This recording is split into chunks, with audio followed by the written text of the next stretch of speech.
Previously on the Evo X build, we packed up the Evo and headed up to RS Motors. We did a baseline dyno to see how much power the car was currently making. We then swapped out the Garrett GTX 3582 Turbo for a much smaller Garrett G30 900 Turbo to see if we could fix the very peaky power band. Unfortunately, after putting the car back on the dyno, we heard what sounded like air in the cooling system. Upon Ronnie's closer inspection, he confirmed that we were lifting the head.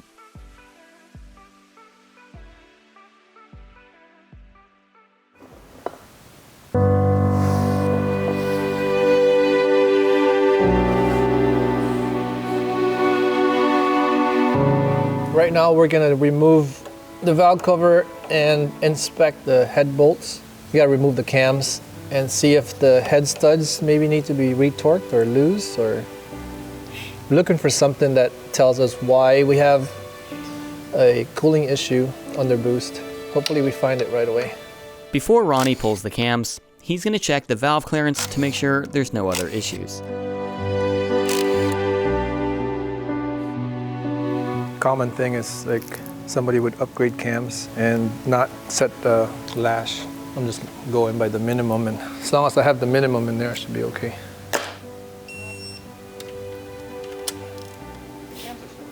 Yeah, the other ones I can't get to down there. Most likely the head has to come off. The torque spec seems to be okay, and they're tight, so even if we tighten it to like 10 pounds more than where it is, it's not gonna make a difference. Ronnie has confirmed that my head studs are torqued and the lash on my cams was set properly. To further diagnose my Evo's head gasket issues, we're gonna need to tear into the engine more and remove the head. Ronnie has done this hundreds of times, so this shouldn't take long. Hi, my name is Paul. I'll be taking over the head gasket swap from Ronnie. He's got some other stuff to take care of here, so I'll be pulling the head off, and we noticed some stuff before we pulled it off. I noticed some of the head studs are not completely bottomed out. Some are all the way fully flush against the nut, and then you see a couple of them that are sitting farther up. Then that might be our issue with the gasket failure itself. Well, obviously, hopefully it didn't do too much damage to the surface of the mating where the gasket actually sits. We'll know that once we pull the head off.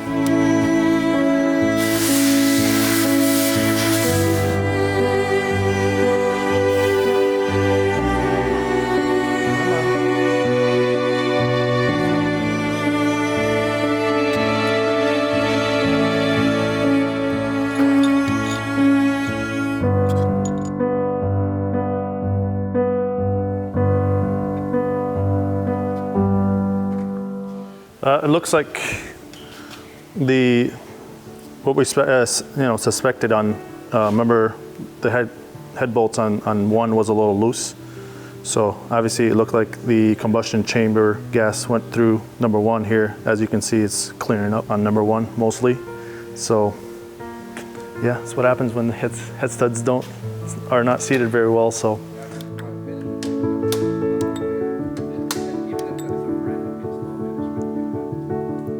Even though the head studs seem to be the only issue, we're gonna still clean the head out and make sure the mating surface is flat. Normally, we would shave the head down to flatten the surface, but this head was previously shaved to the minimum spec, so we're gonna have to manually check the flatness and then reinstall the head.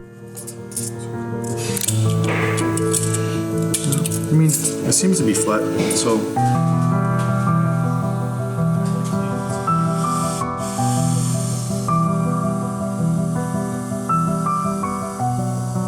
Paul is cleaning out the head stud seats to make sure there's no debris that will get caught up when seating the head studs. It's important that these are all clean to make sure that there's even torque across the studs.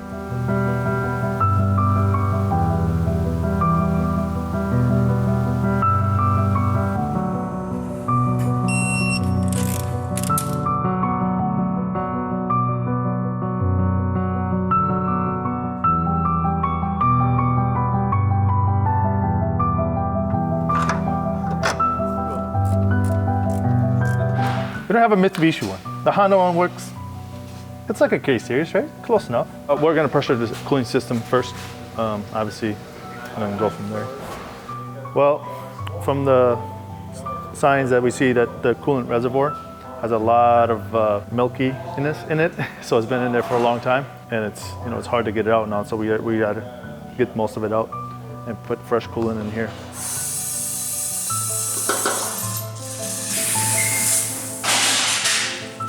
Brand new? Now we'll know when it blows the head gasket again. Exactly.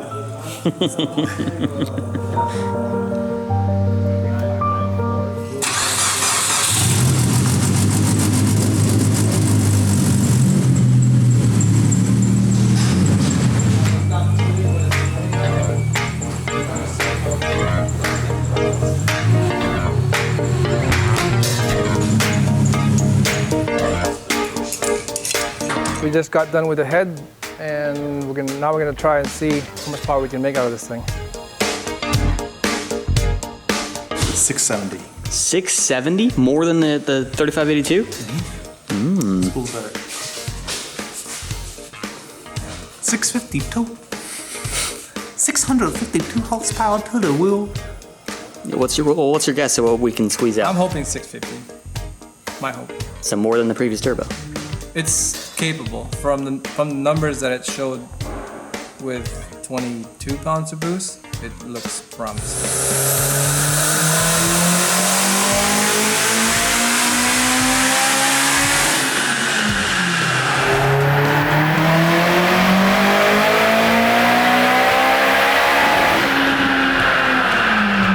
Right now we're at 574 at 29 pounds of boost. And I've just been told that we are hitting max speed already for the turbo. It's making power, it's making jam. I mean, 575 isn't weak. And it's still, this motor, like I said, just wants to rev up. It's on an uphill right when it hits red line still.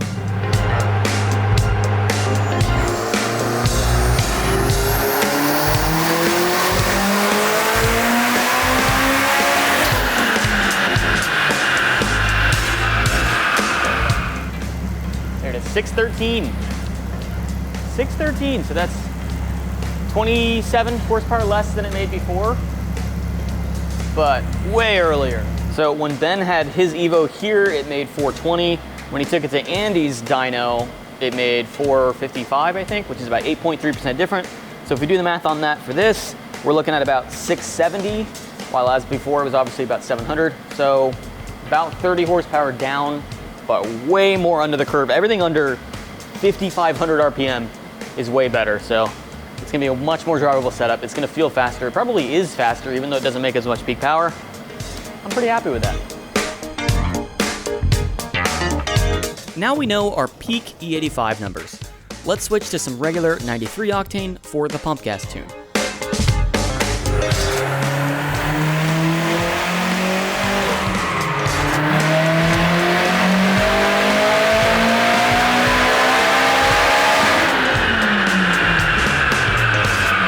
Okay, so we made a little bit less power, but it's worth it, right? Because we're like 700 RPM earlier. Yeah.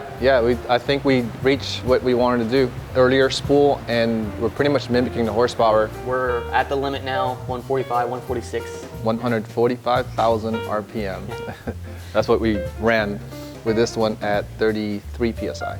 But it's gonna be faster now, right? Like even though the peak power is, 30 horsepower less, you think it'll be faster over the whole range? I think so, because you get a bump early in the RPM, get in the power band, and you're there.